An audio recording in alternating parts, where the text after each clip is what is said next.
Hola, ¿qué tal? Mi nombre es Sergio Laboret y soy profesor de la materia Sistemas de Control 2 de la Facultad de Ciencias Físicas Exactas y Naturales de la Universidad Nacional de Córdoba. Estoy grabando estos videos correspondientes a las clases de esa materia y lo estoy grabando de a media clase por video para que no sea tan largo, así más o menos 45 minutos. Bueno, vamos a continuar con lo que veníamos del video anterior. Vimos la correspondencia entre el plano S y el plano Z, los lugares de tiempo de establecimiento constante, de sobrepaso constante, de muestras por ciclo constante. Y ahora vamos a ver brevemente, a analizar, como digo brevemente, la respuesta temporal de los sistemas discretos, que vamos a ver que no en todos los casos coincide con un sistema de tiempo continuo muestreado. O sea, los sistemas discretos se definen por ecuaciones de diferencias y la herramienta utilizada es la transformada Z.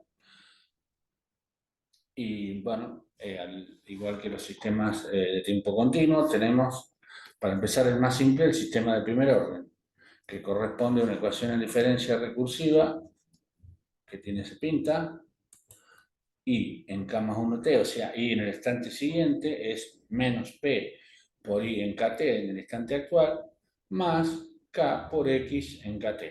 ¿Sí?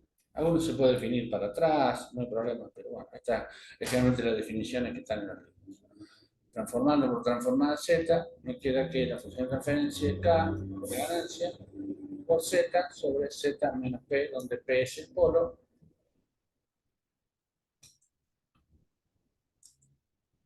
y tiene un cero en el origen y un polo en P, será estable si el módulo de P es menor que 1, como corresponde a un sistema de tiempo discreto. Podemos sacar a través de la formada Z la respuesta del escalón unitario. Tiene esta pinta, ¿sí? No vamos a hacer las cuentas, ya sabemos hacer. La respuesta es esa, dice que es K sobre 1 menos P por 1 menos P a la K más 1 T. Entonces es el tiempo de muestreo y K es el instante de tiempo discreto en que se considera. La ganancia estática, como vemos, es K sobre 1 menos P. ¿Qué naturaleza tiene la respuesta? Fíjense, si hacemos para K igual a 0, un sistema de primer orden de tiempo continuo teniendo una respuesta de este tipo. Digamos, arrancaba en 0, acá con una cierta pendiente y hacía así, estable, ¿no? Arrancaba con una cierta pendiente que justamente era acá, ¿sí? Ahora vamos a ver que si hacemos este sistema para k igual a 0, la i de 0 no es 0, o sea, no comienza en 0, debido a que tiene un polo en 0, o sea que no es una fracción estrictamente propia. Ahora bien, ¿qué pasa si p es positivo? O sea, está dentro del círculo unitario, pero en el semicírculo positivo, si está acá, digamos. Si P está por acá. Si P está por acá, se parece a un sistema de primer orden muestreado. O sea, la respuesta de ese sistema la podríamos ver con un poco de cariño, como que fuera correspondiente a un sistema de primer orden. ¿Sí? O sea, cuando P está en este semiplano, semicírculo, digamos. ¿Sí? En este caso, bueno, es real, no puede haber un solo polo complejo. ¿Mm? Ahora vamos a ver qué pasa. Si P es negativo, ahí la respuesta oscila dentro del valor, este está hecho para que tenga ganancia unitaria, oscila cerca del valor del régimen. Vemos que inicialmente va de 0 a 1, tiene un sobrepaso de un 1,5, prácticamente el 50%, ¿sí? O sea que cuando P es negativo está de este lado, digamos, dentro del círculo unitario, de este lado tiene una respuesta de ese tipo, que como vemos esa no se puede asimilar a la respuesta de un sistema de tiempo continuo muestreado. O sea, digamos, no todo sistema discreto proviene de un sistema continuo muestreado. Por otro lado tenemos el sistema de segundo orden, que corresponde a una ecuación de diferencia de ese tipo, y en KT es menos B por I en K-1t, menos C por I en K-2t. O sea, el instante actual depende, como recursiva, depende del valor en el instante anterior, del valor a dos instantes anteriores y de la x de t actual, o sea, la entrada actual, ¿sí? Su función de transferencia la podemos sacar mediante la transformada z, ¿sí? Y tiene esa pinta en z a la menos 1 o esa pinta en z. Ahora bien, ¿dónde están los polos? Y menos b más menos raíz de b cuadrado menos 4c dividido 2, y para que sea estable, el módulo de los polos de ambos debe ser menor que 1, ¿sí? Y una diferencia con sistema de tiempo continuo es que, digamos, ¿no? El que todos los coeficientes tengan el mismo signo no asegura que es estable, ¿sí? O sea, acá no podemos aplicar el criterio de Routh-Hurwitz. Hay otro criterio, vamos a ver, que es el de Joule, que es un poquito, bastante más complicado. La ganancia estática la podemos sacar, vale K sobre 1 más B más C, y al igual que en tiempo continuo, hay tres casos posibles, digamos. Raíces reales distintas, la respuesta del escalón tiene esa forma, con A y B son las constantes que surgen de hacer la expansión en fracciones parciales. ¿Y qué pasa? Si ambos son positivos, o sea, este sería el caso de que están en el círculo unitario, como dije, pero estamos hablando de polos reales distintos, que ambos sean positivos, por ejemplo, tener uno acá y tener uno acá, tiene una respuesta que se parece a un sistema de segundo orden sobreamortiguado. Ahora, si tienen distintos signos, si estoy en una situación así,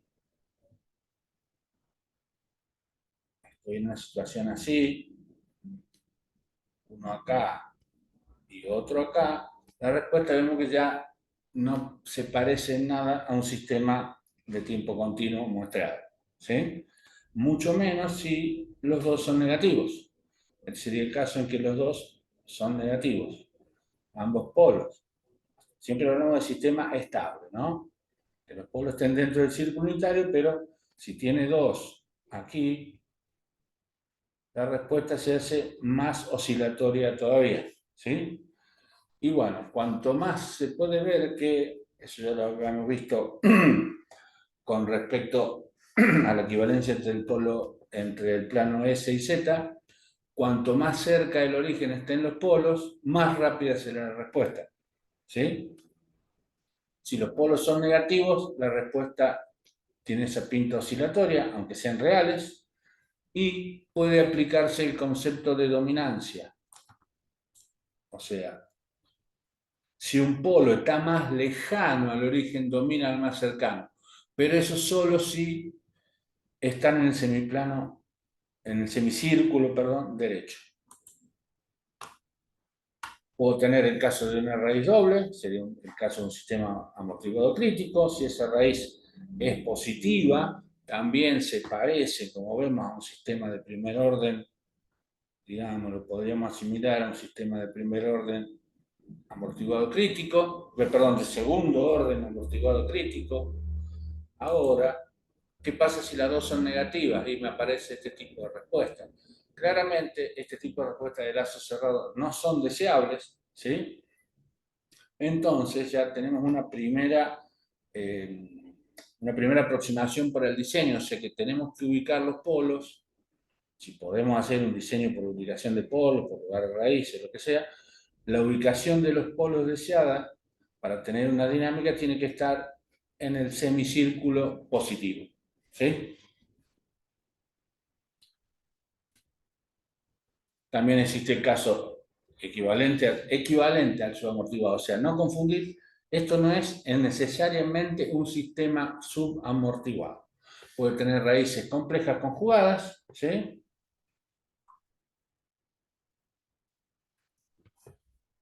¿Está bien?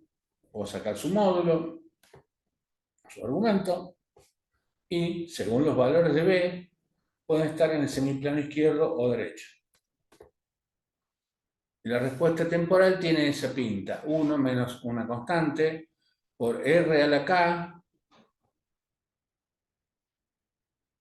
que me parece que eso está mal, coseno de K omega D más tita, donde me parece que esto es... Ah, no, sí, R a la K está bien. Al ser R menor que 1, sabemos que se compone de una constante y, al igual que en el sistema de tiempo continuo, teníamos E a la menos zeta omega 0, una cosa así, multiplicada por el coseno de algo de omega a t más phi. Teníamos algo así, 1 menos, una cosa así, la respuesta a la escala en un sistema continuo. ¿Sí? Acá tenemos una señal decreciente que correspondería a esta, que es R a la K. Fíjese que R a la K disminuye si módulo de R es menor que 1, ¿cierto? ¿Sí? Y la otra componente es esa cosenoidal desfasada, que en el caso de que, por ejemplo, si el ángulo es mayor que 90, se parece a un coseno. Perdón, el ángulo es menor que 90, se parece a un coseno, pero si el ángulo es mayor que 90, o sea, está en el semicírculo negativo, no se parece en nada a un coseno. Entonces, vamos a tratar de ir rápido con esto, ¿sí? O sea que, si el sistema de tiempo discreto tiene polos en el semicírculo unitario derecho, es similar a un sistema continuo de segundo orden. Fíjese que esto lo podemos asociar, así a grosso modo, a un sistema subamortiguado de tiempo continuo. Tendría esta pinta, digamos. ¿Sí? Eso en el caso de que los polos estén aquí. Y si por el contrario los polos estuvieran del otro lado, en el plano izquierdo vemos que la respuesta no tiene nada que ver con un sistema con el sistema que conocemos de segundo orden eh, subamortiguado. O sea, el concepto de sub, sobre o críticamente amortiguado solo tiene sentido si los polos están en el semiplano, en el semicírculo derecho. Acá sí podemos hablar de dinámica subamortiguada, sobreamortiguada, ¿sí? En otro caso no podemos hacer una analogía con el sistema de primer orden. Espero que se entienda la idea. Estoy tratando de ser bastante breve para que el video no sea muy largo. De última, bueno, después en clase o en los comentarios contestaré las preguntas. Y por último, hay un sistema especial que solo se da en tiempo discreto, que es el sistema dead-bed. O sea, que significa que tenga un polo de orden n en el origen, porque recuerden que acá el origen no es inestable. Ya vamos a hablar sobre el tema de estabilidad. Es un sistema que tiene un polo múltiple, supongamos, en el origen, de multiplicidad n. Y a su vez tendrá uno cero, ¿no? ¿Sí? O sea que se puede hacer un diseño cuyo denominador sea z a la n, perdón, este sería n mayúscula, que tenga un polo de orden n en el origen. Con técnicas de variable de estado es bastante fácil hacer eso, pero no podemos controlar los ceros, me va a aparecer un numerador. ¿Sí? Y el problema que tiene es que suele requerir acciones de control muy grandes, es un sistema muy rápido que, en teoría, si no tuviera ceros, en 2 tiempos de muestreo, este es un sistema de grado 2, ¿cierto? De orden, perdón, de orden 2 sería un n de z sobre z cuadrado. En general, en n pasos llega al valor de régimen y sin ninguna sobreoscilación. Por eso se llama sistema deadbed o sistema de oscilaciones muertas. ¿Sí? Entonces, fíjese que si no tuviéramos cero, la respuesta acá al tiempo de muestreo es 1, perdón, esto es 3, en un tema de tercer orden. Acá, en este caso que está dibujado, n es igual a 3 y t es igual a 1, vemos que el sistema llega en 1, 2, 3 pasos llega al sistema, al valor de régimen, que sería en este caso la ganancia unitaria, ¿sí? Sin oscilación. Ahora, si tuviera un 0, por ejemplo, tuviera un 0 en más un medio, o sea, tendría un polo de orden triple en el origen, Y hay que ver si tuviera un cero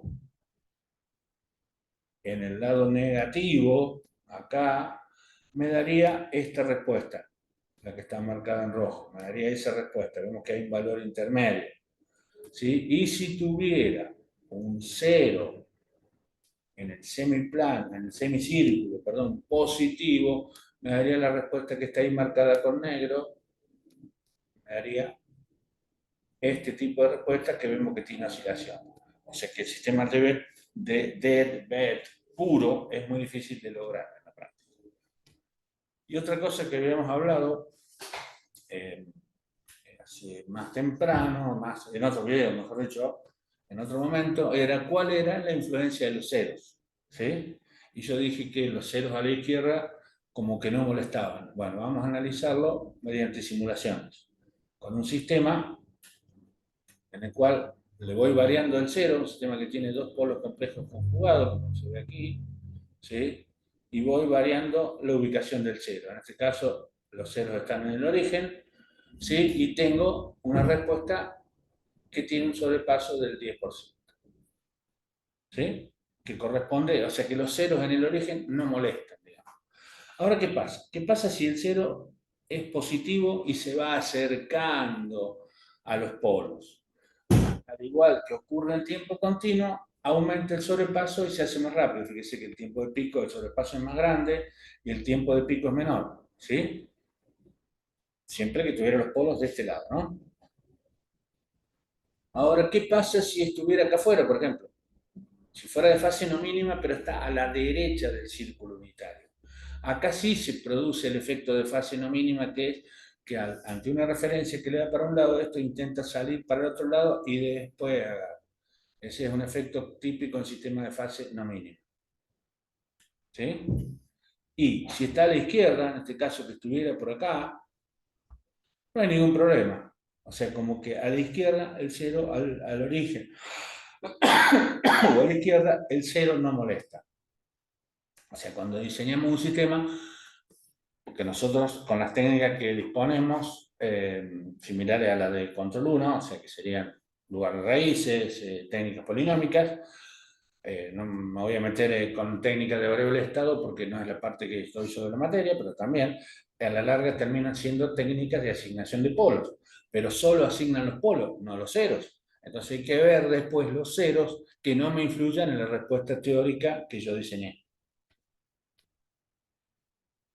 Y acá hay un concepto muy importante que hay que tener en cuenta, que es la constante de tiempo equivalente. O sea, siempre y cuando los polos estén, reitero, ya sea reales, complejos, conjugados, en el semicírculo derecho, si los polos están ahí, ¿sí? Podemos hablar que la constante de tiempo equivalente es menos t sobre el logaritmo natural de r, donde r es el radio al polo. Esto sería r, ya sea, si es real lo mismo, o sea que tiene que ver con el radio del círculo en el cual están los polos, sean reales o complejos conjugados. ¿Sí? Pero fíjese que depende de t también, ¿no? No solo depende de cuánto cerca esté, sino de t. El menos es porque el logaritmo natural de r, al ser módulo r menor que 1, en este caso no hablamos de módulos que están en el semiplano derecho, al ser r menor que 1, implica que el logaritmo natural de r es menor que 0. ¿Sí? ¿Recuerdan la función logaritmo natural? Que era así. ¿Ven? En 1 era 0 y para menor que 1 tenía valores negativos, ¿sí? O sea, vale para polos reales estrictamente positivos, o sea, que estén ubicados en esta zona, como dije. O sea que la constante de tiempo depende del periodo de muestreo y de qué tan cerca estén los polos del origen.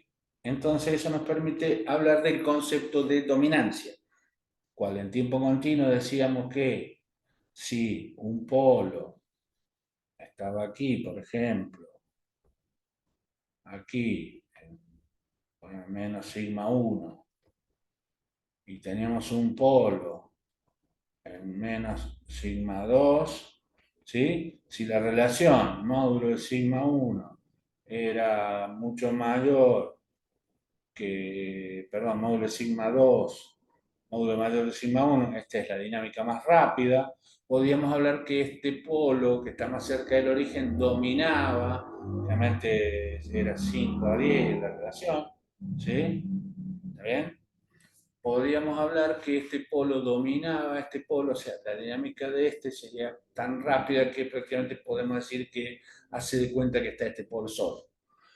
Solo que acá la condición de dominancia cambia, porque la condición de dominancia tenía que ver con las constantes de tiempo.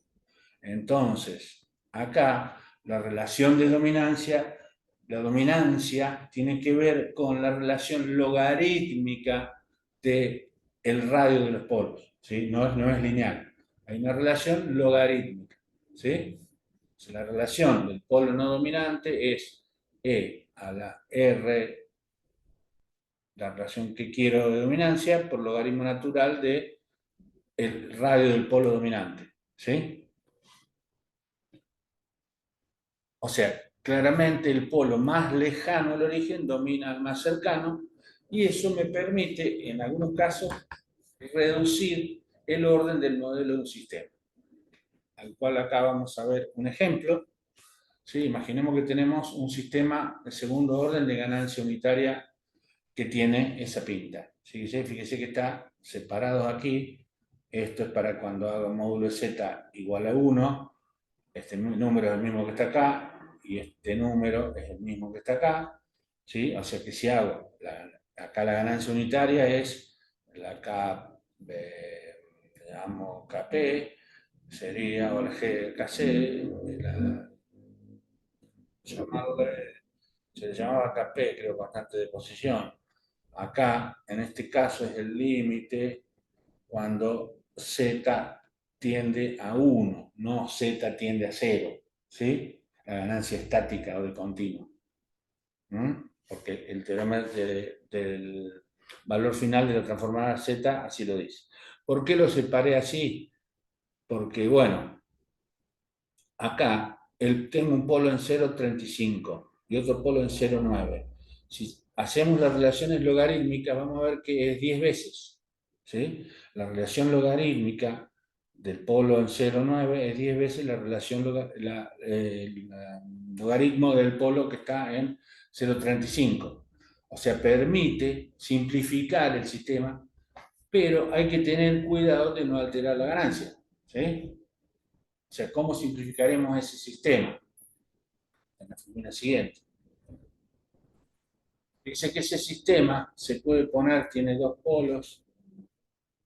Este sería el polo dominado, más rápido, y sería el dominante, el más lento, y tiene un cero doble en el origen. Entonces, lo puedo descomponer de esa forma, como la serie de dos sistemas, los dos con ganancia unitaria. ¿Sí? Pongo 1 menos 0,35 sobre z, ojo con la z, ¿no? Porque si no, si sacara todo esto, me quedaría un sistema, a ver cómo decirlo. Si yo acá, ah,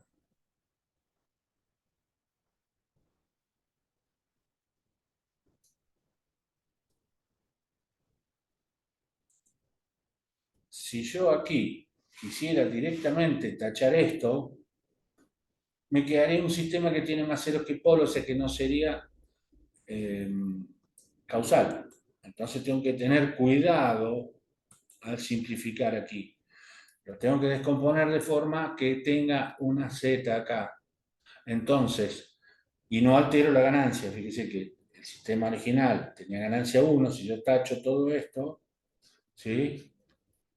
Me queda ese sistema que tiene un orden menor y no pierdo demasiada información. O sea, me quedaría el sistema G1, llamémosle el sistema simplificado, como 1 menos 0,9 sobre z por z menos 0,9. Y si hago las respuestas de ambos sistemas, me quedarían, dice que esta sería la respuesta del polo dominante, perdón, dominado, que está en 0,35, que es muy rápida, ¿sí? Y acá está la diferencia entre los dos sistemas. ¿sí? El sistema del polo dominante y el sistema total. Vemos que la diferencia es mínima, o sea que puedo reducir el orden de ese sistema basado en el concepto de dominancia. Otra cosa que tiene que ver con la constante de tiempo equivalente son los tiempos de establecimiento, ¿sí? El tiempo que se define al alcanzar el 95 o el 98% del valor final, son dos criterios normalmente, o sea, el 5% o 2%, ¿sí? Para sistemas discretos de primer orden con polos positivos o de segundo orden subamortiguado estables, o sea, significa que estén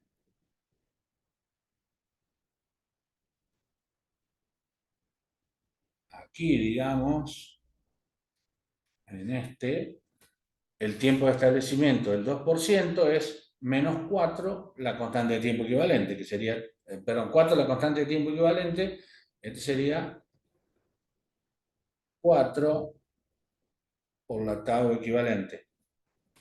Y en este caso sería 3 por la tau equivalente. Lo mismo, o sea, podemos usar la tau equivalente y usar la misma teoría que en los sistemas de tiempo continuo. Si fuera amortiguado crítico, se por igual, el tiempo de establecimiento cambia un poco, pero sí es 5,8 y 4,7 respectivamente. Y bueno, para concluir esta clase, creo que vamos a analizar la estabilidad de sistemas discretos, ¿sí?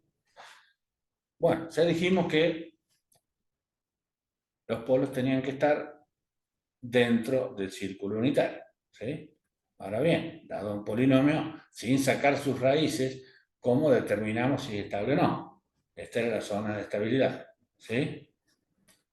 Por ejemplo, un sistema lazo cerrado, que es g de z sobre 1 más g por h de z, o sea, tenemos que examinar la ecuación característica. Los polos me dan la ecuación característica, que sería 1 más g por h de z.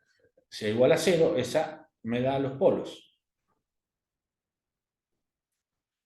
¿Sí? Entonces, para que sea estrictamente estable, todas las raíces de ese polinomio denominador deben estar dentro del círculo unitario abierto en el plano z. O sea, módulo z tiene que ser estrictamente menor que 1.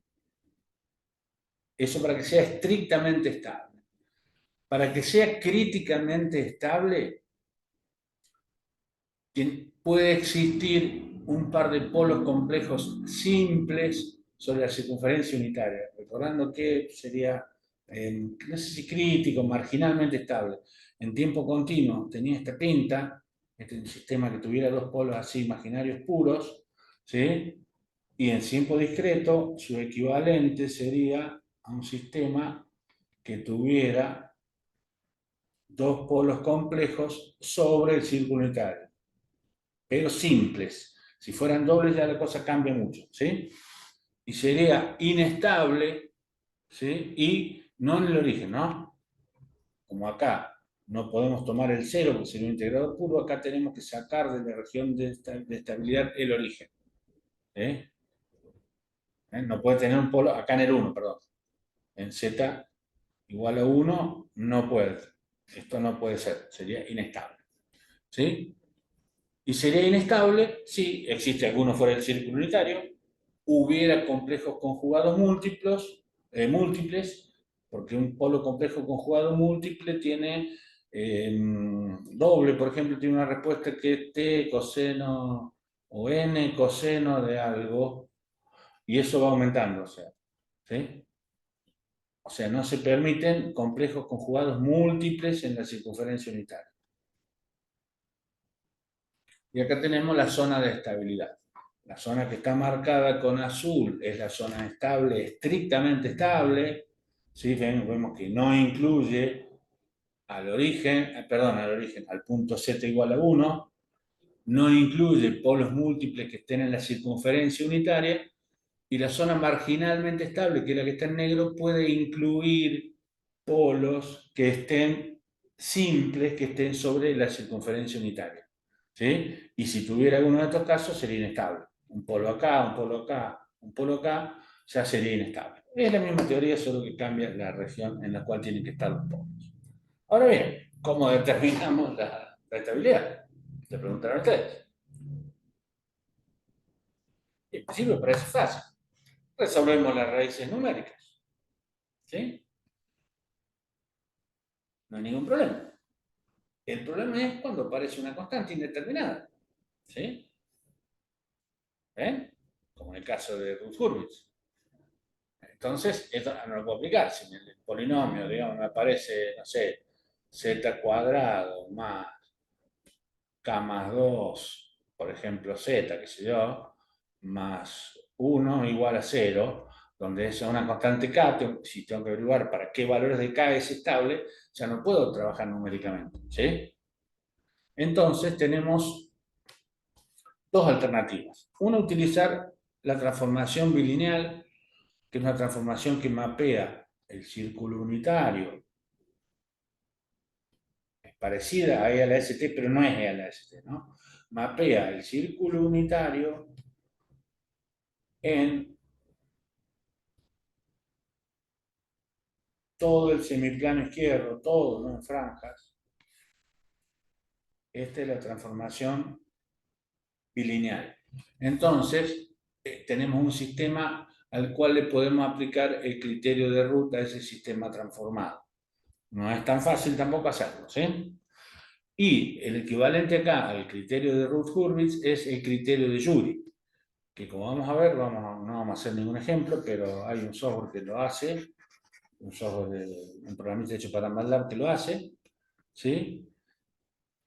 Y también, cosa que no vamos a ver, que son los métodos de respuesta en frecuencia, como los criterios de Nyquist y Bode, que proporcionan margen de ganancia y de falla, además, pero acá los cálculos analíticos son bastante más difíciles, no podemos hablar de Bode asintótico ni cosas así. ¿Sí? Entonces, uno de los métodos que teníamos, lo vamos a explicar brevemente, es usar la transformación bilineal. O sea, paso del plano Z a un plano que llamamos R, porque no es S, no es lo mismo que S, ¿sí? Mediante esa transformación llamada transformación bilineal, o transformación de Mobius es de la cinta, se escribe así, la famosa cinta del infinito, digamos, ¿sí? Entonces podemos aplicar esa transformación y después tenemos un polinomio en R, así, sustituyendo en la ecuación característica R por z más 1 dividido z menos 1, ¿sí? Mejor dicho, al revés, ¿sí? El problema es que el problema del criterio de Ruth es fácil de aplicar, es sencillo, pero es engorroso para potencias mayores que 2 porque hay que calcular términos de esta pinta, haciendo R. Z más 1 al cubo, o si queda la cuarta, hay que desarrollar cosas de este tipo y se complica bastante algebraicamente. ¿Sí? Y por otro lado tenemos el criterio de Joule, que lo vamos a explicar brevemente, no lo vamos a usar sino con un ejemplo. ¿Sí? O sea, tengamos un polinomio genérico de esa forma en z, a 0 por z a la n, más a 1 z a la n menos 1, más a n. Para que sea estable, se debe verificar a priori que el módulo del último coeficiente tiene que ser menor que el módulo del primero. El polinomio evaluado en 1 tiene que ser mayor que 0. ¿Sí? Y menos 1 a la n por el polinomio evaluado en menos 1 tiene que ser mayor que 0. Si no se cumple, el sistema es inestable. Si se cumple, no me asegura que es estable, o sea que tengo que aplicar, a realizar el arreglo de Joule.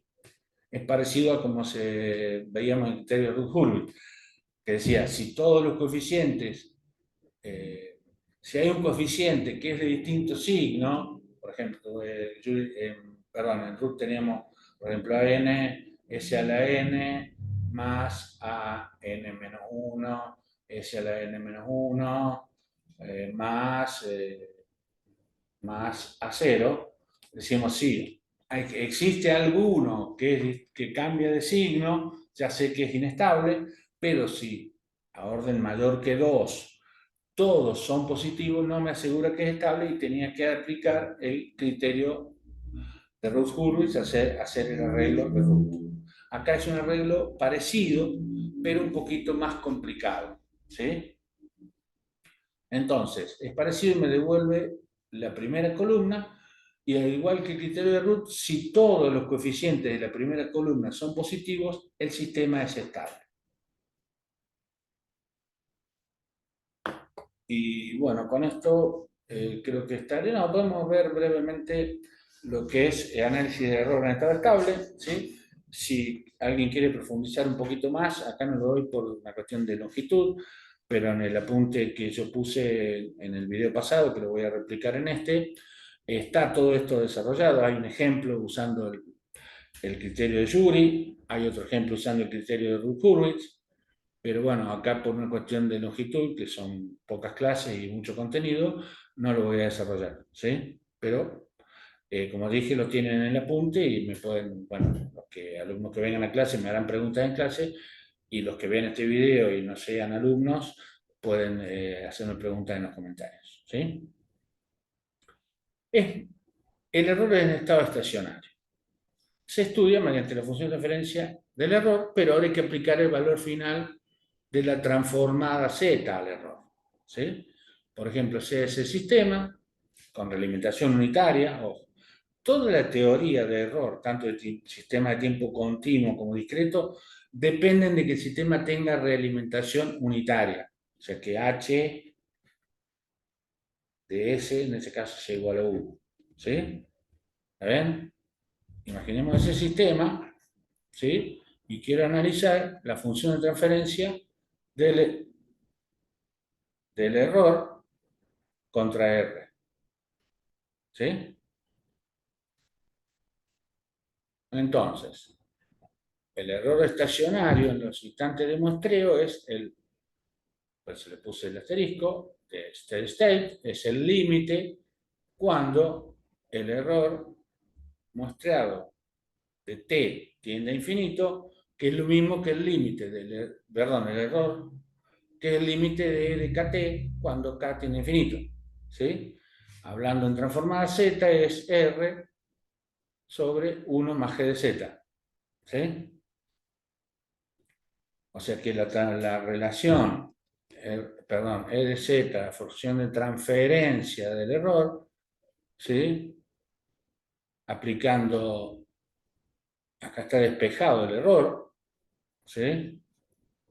Tiempo discreto, aplicando el teorema del valor final de la transformada Z, resulta que el error de estado estacionario es el límite cuando Z tiende a 1 de 1 menos Z a la menos 1 por E de Z, ¿sí? Que en el caso de Laplace era el límite cuando S tiende a 0 de S por E de S, creo que era, si mal no recuerdo. Bueno, esto es muy parecido, pero esto vale siempre que sea estrictamente estable, ¿sí? Porque el teorema del valor final dice, si el error existe, el límite existe, tiene este valor. Pero primero tengo que chequear la estabilidad. Puede que yo calcule acá la constante de error, que se calculan igual que en tiempo continuo, con algunas diferencias, ya vamos a ver la tablita, pero siempre primero tengo que chequear que es estable, porque si es inestable, me va a dar un valor, pero ese valor no me va a servir porque el sistema va a tender a infinito, ¿sí? Y también podemos hablar, como hablábamos en tiempo continuo, del tipo de sistema, que ahora es la cantidad de integradores puros que tiene, y los integradores están en 1, ¿sí? Es la cantidad de polos que tiene en el 1, ¿sí? Antes hablamos de era 1 sobre S a la n. Bueno, ahora eso pasa a ser 1 sobre z menos 1 a la n, en tiempo discreto, ¿sí? Pues ya vimos que los integradores puros, mediante la transformación, S igual a 0 pasa a z igual a 1, ¿sí? Y es, obviamente, menor o igual que el otro, ¿sí? Las diferencias son, bueno, que los integradores se encuentran en z igual a 1, se multiplica por z a la menos 1 sobre z, o 1 menos z a la menos 1 en lugar de s, y el límite se toma para z que tiende a 1 en lugar de s que tiende a 0. Y una curiosidad es que el periodo de muestreo en algunos casos puede aparecer explícitamente. No vamos a desarrollar la teoría porque es muy similar a lo que se hace en tiempo continuo, simplemente vamos a poner la tabla con el tipo de sistema y el error a la rampa, perdón, al escalón, a la rampa y a la parada. Digamos, los criterios teóricos son los mismos. Un sistema tipo 0 sigue al escalón con error unitario, a la rampa no la sigue y a la parábola menos. Un sistema tipo 1, o sea que tiene un integrador, sigue sin error a un escalón, a la rampa con error finito, pero fíjese que acá aparece 1 sobre t, explícitamente en la KB, que sería la ganancia de velocidad. Y a la parábola no la sigue, y lo mismo un sistema tipo 2, sigue sin error al escalón, sigue sin error a la rampa, y sigue con error finito a la parábola, y también aparece el tiempo de muestreo aquí. O sea que la teoría es prácticamente la misma, solo cambian los valores que calcular. ¿Sí? El error es 1 sobre 1 más Kp, pero ahora la Kp se calcula como el límite de g de z cuando z tiende a 1. ¿Sí? La Kb lo mismo, el límite de z menos 1 por g de z cuando z tiende a 1, pero multiplicado por ese 1 sobre t. O sea que la cosa es muy parecida con algunos cambios. ¿Sí? Todo esto funciona muy lindo si la realimentación es unitaria. Ahora, si la realimentación no es unitaria acá, ya toda esa teoría que hicimos no vale. ¿Sí? Porque acá lo que estoy realimentando, fíjense, acá tengo un sistema con realimentación no unitaria. ¿Sí? Donde h de z no es estrictamente u. Ahora, esto no es el verdadero error. Esta variable que yo tengo acá, la salida del comparador, no es el error. El error debe ser la entrada menos la salida. Pero lo que tengo acá no es el error. ¿Sí? ¿Está bien? Lo que tengo acá, antitransformando, es ese m, digamos, es r menos m, o sea, menos el error. Menos el error, perdón, menos la salida multiplicada por esa h de z. O sea, entonces, si hacemos la transformada del error, ya no resulta tan sencillo el sistema. El e de z es r de z por 1 menos g sobre 1 más g por h. ¿Sí? Y acá te vamos a hacer, para cerrar esto, vamos a hacer un ejemplo con un sistema que no tenga realimentación unitaria, ¿sí? Y vamos a analizar la estabilidad para distintos valores de K, un sistema que tiene un parámetro variable, acá tiene una función de transferencia discreta, y acá tiene un sensor, llamémosle, que no tiene ganancia unitaria. ¿Sí? Si hago el polinomio característico, 1 más K por G por H, me queda 1 más K, 3z sobre z cuadrado menos 3z más 0,12 igual a 0, que podemos decir que para que esto sea igual a 0, tenemos que pasar esto para acá, me queda acá multiplicado por esto, bueno, hay que hacer unas cuentas, pero a la larga me va a quedar esta ecuación característica. ¿Sí? Ve que tiene, por ejemplo, perdón, vemos que tiene ese parámetro determinado K. Y yo quiero averiguar para distintos valores entre qué valores de K o para qué valores de K es estable. ¿Sí? Ya sea aplicando el criterio de Joule o la transformación bilineal, resulta que es estable para K entre 0,7 y 1,3. En ese valor de K es estable. Lo podemos hacer. Eh, Acá está hecho para los dos valores feedback de Cgain. Podemos sacar la KP para esos valores. ¿Sí? Y podemos calcular, por ejemplo, para K igual a 1, el sistema es estable porque está dentro del rango de estabilidad. ¿Sí? Está entre 0,7 y 1. Entonces podemos calcular la ganancia evaluando ese polinomio. Podemos primero ver el tipo de sistema. ¿Cómo vemos el tipo de sistema? ¿Cómo vemos si eso tiene un polo en 1? Y bueno, si evaluando en 1 diera 0, tiene un polo en 1. ¿Sí? Como ese denominador evaluado en 1 no es 0, significa que no tiene un polo en 1, o sea que es un sistema tipo 0, el error ante el escalón será finito y valdrá eso, ¿sí? Reemplazando y calculando para z que tiene 1, porque es más complicado, acá no puedo hablar de constantes de error y demás porque la realimentación no es unitaria. Y haciendo esa cuenta me da que el error al escalón para k igual a 1 va a ser 0,107. Y si veo para k igual a 2, para k igual a 2 el sistema es inestable y el cálculo carece de sentido. Acá tenemos la simulación para k igual a 1, ¿sí? Y vemos que el error es prácticamente, dijimos que era 0,107. Fíjate que esto es 0,9, o sea, es prácticamente 0,1, ¿sí? Y para el caso de k igual a 2, vemos que el sistema es inestable, o sea que no tiene sentido ponerse a calcular el error. Bueno, con esto terminaríamos la segunda parte de la segunda clase y nos va a quedar para ver el lugar de raíces para la tercera clase. Bueno, yo me despido ahora y bueno, espero que esto les guste y sobre todo que les sirva. Y bueno, nos estamos viendo en próximos videos. Chau, chau.